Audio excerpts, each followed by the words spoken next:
नमस्कार, मैं राकेश वर्मा आप सभी का स्वागत करता हूं आपके अपने परिवार एसएन गुरुकुल पर। बिहार में नियोजन इकाइयों के द्वारा लगभग 3.5 पौने 4 लाख नियोजित शिक्षक-शिक्षिकाओं का भर्ती हुआ है।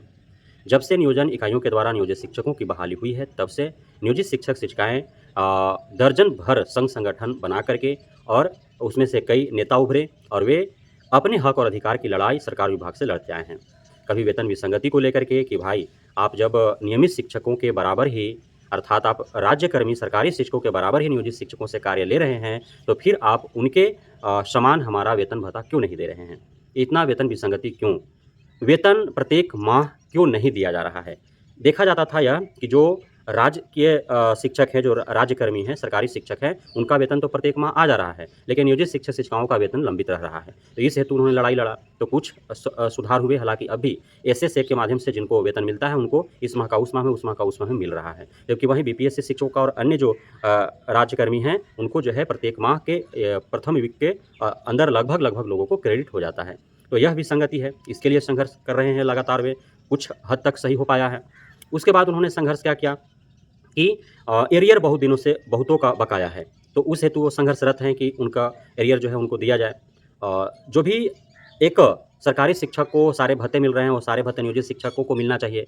वो सारे के लिए लड़ाई लड़ रहे हैं, चाहे वो ग्रुप इंश्योरेंस की बात हो, जीएलआई, चाहे वह ग्रेजुएटी की बात हो, चाहे वह अन्य जो भी डीए, टीए, एचआरए जो भी है, तो वो सारे के लिए लड़ रहे हैं। उसके बाद राज्यकर्मी का दर्जा प्राप्त करने हेतु वे लगातार संघर्षरत है। अब एक नई जो समस्या है कुछ महीनों, कुछ वर्षों से देखा जा रहा है, वह है ईपीएफ महाघोटाला को लेकर के। अब सारे समस्याएँ एक तरफ और ईपीएफ महाघोटाला एक तरफ, इस प्रकार के संघर्ष अब शिक्षक-शिक्षिकाओं को करने पड़ रहे हैं। हुआ यूँ है कि बहुत ऐसे शिक्षक-शिक्षिकाएँ हैं पूरे बिहार भर में, हज़ारों की तादाद में, जिनका ईपीएफ का पैसा उनके वेतन से प्रत्येक माह कट तो रहे हैं, लेकिन वो पैसा उनके ईपीएफ अकाउंट में जमा नहीं हो रहे हैं। आखिर विभाग के किन अधिकारी पदाधिकारी या विभाग के किस शाखीय कार्यालय से यह गलती है कि उनका ईपीएफ का पैसा उनके अकाउंट से कट रहे हैं, उनके वेतन से कट रहे हैं, मगर ईपीएफ अकाउंट में जमा नहीं हो रहे हैं। तो इसे महाघोटाला के तौर पर देखा जा रहा है। बारंबार शिक्षक-शिक्षिकाएँ कहीं बीईओ कार्यालय, कहीं डीपीओ कार्यालय का चक्कर काट रहे हैं, लेकिन इस समस्या का उनका अस्थायी कोई निदान नहीं निकल पा रहा है। अब ईपीएफ महाघोटाला जैसी समस्या इतना व्यापक हो गया है कि शिक्षा विभाग की नज़रें इस पर जा चुकी है। अब अलग-अलग जिलों के डीओ, डीपीओ के द्वारा वहाँ के प्रखंड शिक्षा पदाधिकारियों पर दबाव बनाए जा रहे हैं और उन्हें 1 हफ्ता का अल्टीमेटम दिया गया है। 1 हफ्ता के अंदर आपके प्रखंड में जितने भी सरकारी विद्यालय हैं, उसमें कार्यरत जितने भी शिक्षक-शिक्षिकाएँ, शिक्षणेतर कर्मी हैं, उन सभी का आप रिपोर्ट तैयार करो और आप अपने अधो हस्ताक्षरी कार्यालय में जमा कराओ। और देखो कि किन शिक्षक-शिक्षिकाओं का वेतन से उनका ईपीएफ कटा है, लेकिन उनके ईपीएफ अकाउंट में जमा नहीं हुए हैं। आखिर किन शिक्षक-शिक्षिकाओं के साथ ये समस्या है और कितने महीनों का है, कितने राशि का यह समस्या है? वो सारे रिपोर्ट तैयार करो और यदि सही पाया जाता है कि नहीं सच में ईपीएफ का पैसा उनके वेतन से कट रहा है, लेकिन ईपीएफ अकाउंट में उनका जमा नहीं हो पा रहा है, तो उसकी जवाबदेही ज़िम्मेदारी बीओ को है कि बीओ अपने अधो हस्ताक्षरी को रिपोर्ट कर और जिन भी शिक्षक-शिक्षिकाओं के साथ ये समस्या है, उसका यथाशीघ्र निदान करे। लेकिन एक और जो बीओ को धमकी के रूप में दिया गया है एक तरह से समझे तो डीओ, डीपीओ कार्यालय की तरफ से कि यह ध्यान रहे, बीओ को यह हमेशा ध्यान रखना है कि किसी भी शिक्षक-शिक्षिका को दोबारा ईपीएफ का पैसा उनके ईपीएफ अकाउंट में जमा नहीं होने चाहिए।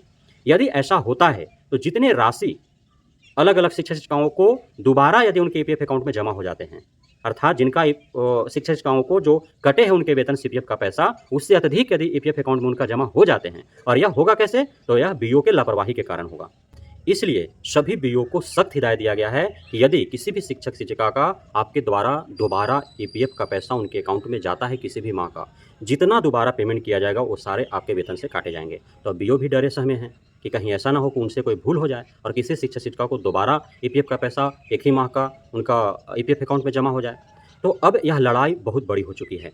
शिक्षा विभाग के तौर पर यह जो एक घोटाला है, यह महाघोटाला का रूप धारण कर रहा है। शिक्षक-शिक्षिकाओं का बिल्कुल ही जो भी शिक्षा विभाग से जुड़े हुए अधिकारी पदाधिकारी हैं, उनके ऊपर यह आरोप मढ़ा जा रहा है कि यह जानबूझ करके किया जा रहा है। अब शिक्षा विभाग इससे कैसे जूझती है, कैसे शिक्षक-शिक्षिकाओं की समस्या का निदान करती है, यह निकट भविष्य में तय होगा। सभी बीओ को 1 हफ्ता का अल्टीमेटम दिया गया है। 1 हफ्ता के लिए आप सभी नियोजित शिक्षिकाएँ जिनका इस प्रकार की समस्या है, वो इंतजार करें, आपकी समस्या का समाधान होगा। बहुत-बहुत धन्यवाद आप सभी साथियों का हमारे साथ जुड़े रहने के लिए, बने रहने के लिए, इतना प्यार देने के लिए, भरोसा बनाए रखने के लिए।